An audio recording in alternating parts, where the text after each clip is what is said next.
ভেন্ডি মশলার জন্য সব এলাচি চিনি সব কিছু মিক্স ফাঁকি মশলা আছে, সব মিক্স মশলা আমি ইউজ করি সেই জায়গায়।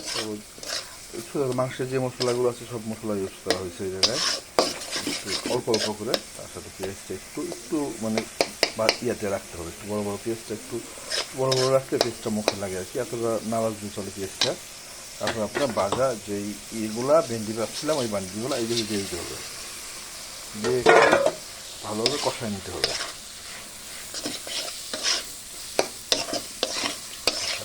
পেঁয়াজের মাখাটা এটা সুন্দরভাবে হবে।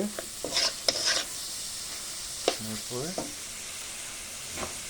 এখানে একটু কাঁচামরিচ অ্যাড করতেছি লাল লাল, সবজিটা তো সবুজ তার জন্য লাল লাল করে চোখে পড়বে, লাল কাঁচামরিচ ইউজ করতেছি। ইউজ করে নিই আমি আমার সবুজটা খুঁজে পাওয়া যাবে না, ওর সময় দেখা যাবে যে মুখে কামড় লাগতেছে। তার জন্য এই ভেন্ডি মশলাটা আমাদের প্রায় রেডি। তারপর একটু পরে আপনারা দমে রাখতে হবে, দমে রাখার পরে এটাকে জিরা ফাঁকি দিয়ে নামিয়ে দিতে হবে। ধন্যবাদ।